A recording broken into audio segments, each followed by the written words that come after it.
Bonjour, cette semaine, Sud de Vinci a laissé carte blanche à Geoffroy Larda, expert en développement, pour mettre nos étudiants en 3e année à l'épreuve. Sujet libre, langage libre, nous avons suivi Noé, Étienne, Lucie et Amine toute la semaine. Découvrez la construction de leur projet d'équipe.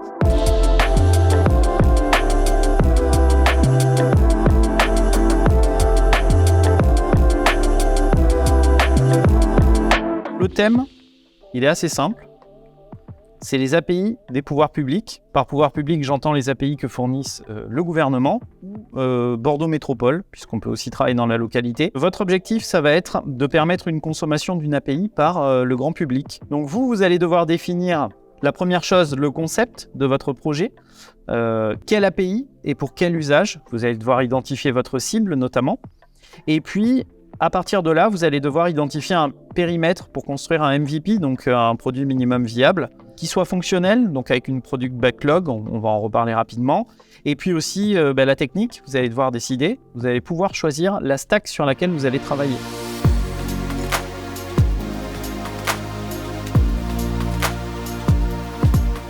C'est pas simplement un projet d'école. De par le sujet, de par la liberté qu'ils ont, ils vont vraiment avoir le cheminement que va avoir une équipe de recherche et de développement, que va avoir une équipe de gestion de projet, que va même avoir sur certains aspects une équipe de marketing.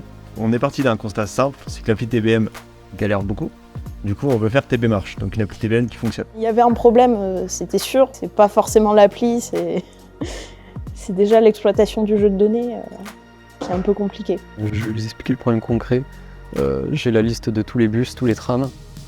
Et du coup, des horaires qui leur sont associés. Ils ont mis ça en fait dans un tableau.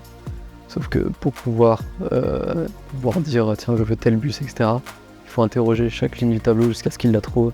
Et ça prend du temps, ça prend du chargement, et c'est ce qui rallonge grandement la durée de recherche.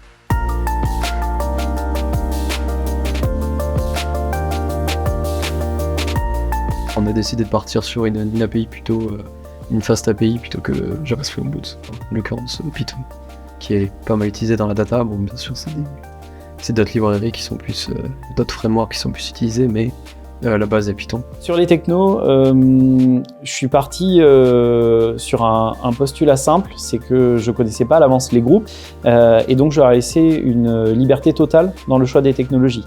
C'était vraiment un parti pris de ma part. Je voulais qu'ils puissent se sentir le plus libre possible. Je gérais tout ce qui est partie back-end. Donc en fait, on a fait d'utiliser plusieurs API en fait pour. En gros, moi, ce que je dois faire, c'est faire une API qui va en appeler plusieurs en fait. Donc le front-end, lui en appellera une seule, c'est-à-dire la mienne. Je suis en train de faire le front en React.js plutôt, et je m'occupe de tout ce qui est formulaire, la rubrique pour mettre les avis, tout ça. Je verrai au fur et à mesure du temps, si j'ai le temps, je vais ajouter plus de fonctionnalités. Voilà. Je suis sur la mise en place du loader, donc j'ai créé un loader avec After Effects, donc j'ai animé le logo. J'ai refait un peu de maquette de wireframe. C'est vraiment juste des blocs gris pour dire à peu près où vont quels éléments, etc. On s'était dit que c'est long d'attendre son tram ou son bus, que des fois il y a des retards, donc ce serait rigolo d'avoir un petit jeu comme ça pour passer le temps. Donc on s'est dit implémenter un petit sudoku, ce serait rigolo.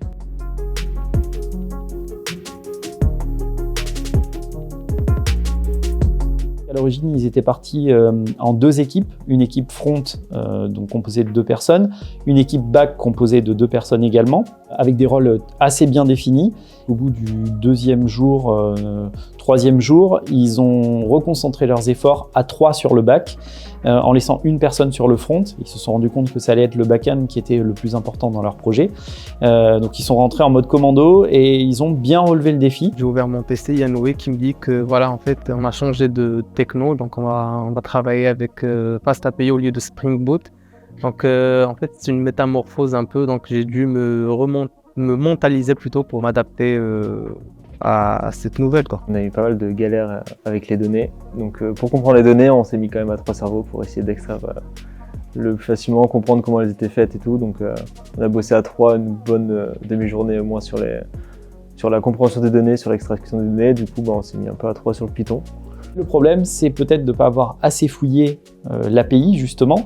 Ils ont découvert quelque chose qui est assez dense, qui est le Global Transport File System, qui est en fait une norme internationale d'échange de données centrée sur les transports en commun. Et ils se sont retrouvés confrontés à ça.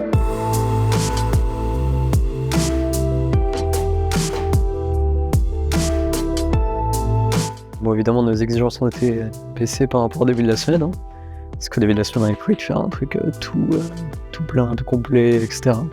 Parce qu'au vu de comment étaient faites les bases de données, etc., il y a beaucoup plus de travail que ce qu'on avait imaginé. On s'y attendait aussi. Là, on a quand même réussi à faire notre fonctionnalité qui consiste à récupérer les données d'une seule ligne de bus. Globalement, on a réussi à aller jusqu'au bout de l'idée qu'on a eue une fois qu'on a compris la data, etc. On a atteint à peu près l'objectif qu'on s'était fixé. Si on devait encore le développer sur plusieurs semaines, on verrait les avancées et on pourrait aller à peu près au bout de l'idée globale qu'on avait avec TBMarsh. J'ai vu des étudiants qui s'éclataient dans ce qu'ils faisaient et qui même en parlaient entre eux. Je pense que le sujet leur a plu. Ça apprend beaucoup d'être lâché comme ça sur un projet. C'est dans ces moments-là qu'on apprend le plus après. Ils ont pu tester pour certains des technos, ils ont pu pour d'autres asseoir vraiment leurs compétences sur des technos qu'ils maîtrisaient. C'était une semaine très riche en apprentissage, formatrice aussi. Moi, mon retour d'expérience, il est très bon sur deux plans. Le premier, c'est la liberté que m'a laissé Sub de Vinci sur ce sujet, sur ce module. J'avais une maquette pédagogique qui volontairement était assez libre. Et donc, j'ai pu concevoir entièrement le sujet. J'ai pu m'éclater en le concevant, donc en choisissant ce thème notamment des API, en parcourant un petit peu ce qu'allaient découvrir les étudiants. Et sur un deuxième plan, pour les étudiants, ils ont ressenti cette liberté puisqu'ils s'en sont emparés. Ce bilan, il est vraiment très très bon, à la fois pour les étudiants et même pour moi personnellement et pour ce que Sub de Vinci m'a laissé faire en liberté totale.